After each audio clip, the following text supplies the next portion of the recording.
Ya, jadi kami sudah membuat statement. Pertama, kami menyayangkan dan menyesalkan terbitnya Kamus Sejarah yang tidak mencantumkan satu tokoh-tokoh NU, pendiri NU Hadratus Syekh Hasyim Asy'ari tidak ada, Kiai Haji Abdurrahman Wahid atau Gus Dur juga tidak ada. Sementara nama-nama yang saya kira tidak patut masuk itu justru ada. Nah, kemudian juga entry nama NU tidak ada. Jadi NU itu hanya ada dua kali disebut. Pertama itu di entry Ansor disebut Ansor Nahdlatul Ulama. Kemudian di entry Muhammadiyah. Jadi disebutkan Muhammadiyah itu organisasi ormas Islam terbesar kedua setelah Nahdlatul Ulama. Jadi justru di tempat lain. Kami sangat menyesalkan hal itu dan tentu kami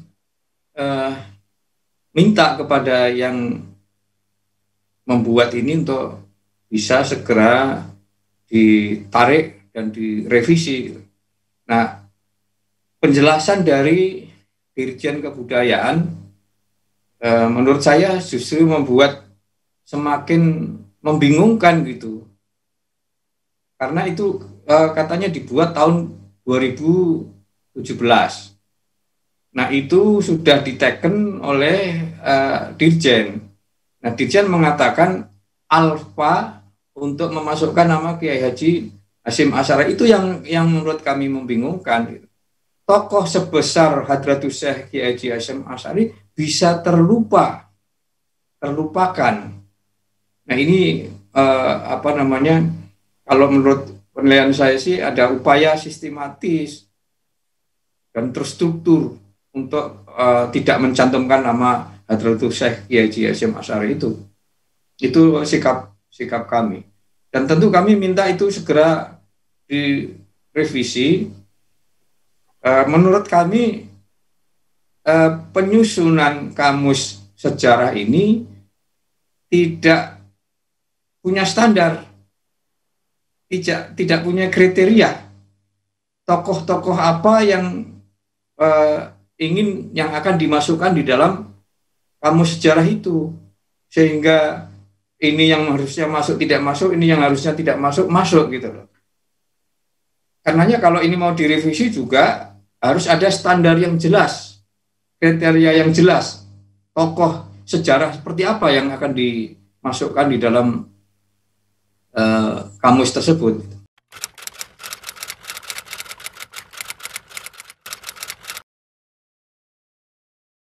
Itu yang juga menjadi tanda tanya kami. Kenapa 2017 kemudian baru muncul sekarang ketika ada suara-suara akan terjadinya reshuffle kabinet. Apakah itu dikaitkan dengan soal reshuffle kabinet sehingga dimunculkan sekarang?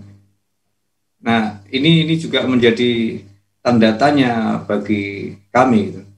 Nah, yang penjelasan yang dari Dirjen Kebudayaan juga yang membuat kami heran juga, yang menyatakan bahwa buku ini masih draft, belum dirilis, belum dicetak, diedarkan. Tetapi Dirjen mengatakan akan ditarik. Lah kalau belum diedarkan apa yang mau ditarik? Nah, nyatanya buku ini juga bisa diakses di lamannya Kemendikbud gitu. Artinya sudah dirilis gitu. Jadi banyak hal yang membuat tanda tanya besar gitu.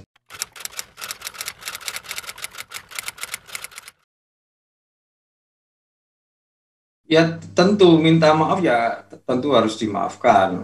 Namanya minta maaf sudah mengakui kesalahannya gitu.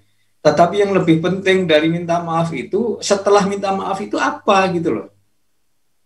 Nah di dalam Islam kan kalau misalnya orang taubat itu setelah menyampaikan permohonan taubatnya kepada Allah, lalu kan dia kan menjauhi perbuatan yang dia mengakui kesalahannya itu tidak mengulangi lagi kan begitu ya. Sama ini ya, Mas Nadiem minta maaf ya tentu dimaafkan. Kayak dulu waktu kasus POP ya, program organisasi penggerak, minta maaf ya dimaafkan. Tapi kita minta tentu jangan itu diulangi lagi gitu loh. Tentu itu jangan diulangi lagi. Nah, kalau saya mendesak juga Nadiem untuk datang ke PBNU menjelaskan, meskipun itu dia sudah menjelaskan, beliau sudah menjelaskan, itu dibikin sebelum beliau jadi Mendikbud gitu, lalu kemudian mengambil alih tanggung jawabnya, ya sekarang juga ambil alih, segera datang ke PBNU, temui Ketua Umum PBNU, sampaikan ini kenapa, tidak hanya Hadratus Hasyim Asy'ari yang tidak masuk, tetapi juga tadi tokoh NU Kiai Haji Abdurrahman Wahid. Kemudian juga ternyata entry NU itu tidak ada gitu. Nah, jelaskan ini, datang ke PBNU. Jelaskan, lalu minta maaf langsung ke Ketua Umum PBNU sebagai pimpinan Jamiah Nahdlatul Ulama dengan anggota yang segini besar gitu. Ya, saya kira sekali lagi seperti dulu juga saya sampaikan, janganlah mengambil sikap, mengambil kebijakan, mengambil langkah yang sekedar hanya pengen out of the box gitu, lalu bikin gaduh gitu loh. Bikin gaduh yang itu kontraproduktif. Kalau Mas Nadiem ini malah justru mengatakan tidak sekedar out of the box, no box. Nah, kalau no box itu bagaimana? Kita sudah hidup bersama-sama orang lain, ada di dalam box, ada sistemnya, ada budayanya, ada tradisinya segala macam. Kok no box itu terus apa maksudnya? Nah, kalau out of the box, sekali lagi jangan sekedar out of the box itu menjadi tujuan, tapi untuk menunjukkan bahwa kreativitas itu ada gitu, tidak kemudian kita terus menerus gitu di zona yang nyaman, tidak mau mengambil resiko gitu. Tetapi sekali lagi perubahan jangan menjadi tujuan, perubahan untuk perubahan, tapi tujuannya adalah tentu saja perbaikan gitu. Jadi kondisi yang lebih baik gitu. Tidak hanya kemudian perubahan menjadi tujuan. Ini pokoknya yang penting perubahan gitu. Jangan itu. Nah, ini yang menurut saya, yang saya sarankan kepada Nadiem.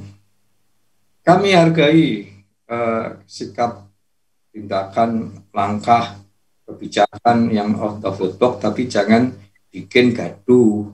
Kalau gaduh menjadi kontraproduktif. Seperti sekarang ini, misalnya waktu itu POP juga akhirnya tidak jalan kan? Tidaknya belum jalan sampai sekarang ini. Nah, ini buku Kamus Sejarah ini juga jangan bikin gaduh lah. Segera saja dalam waktu yang dekat ketemu dengan Ketua Umum PBNU Profesor Dr. Kiai Haji Said Agil Siraj MA, pasti itu nggak ada susahnya kok. Orangnya kan, beliau kan sangat terbuka, siapapun kapanpun kan bisa kalau mau minta ketemu. Segera temui supaya bisa meredam gejolak yang tidak perlu, ya. Kemudian bisa melakukan revisi secepatnya juga gitu, membentuk tim. Jangan kemudian saling membuat tanggung jawab.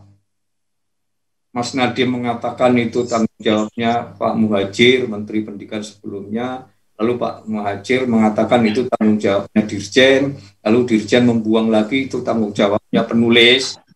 Nah, ini nggak akan ketemu-ketemu kalau seperti ini. Saya kira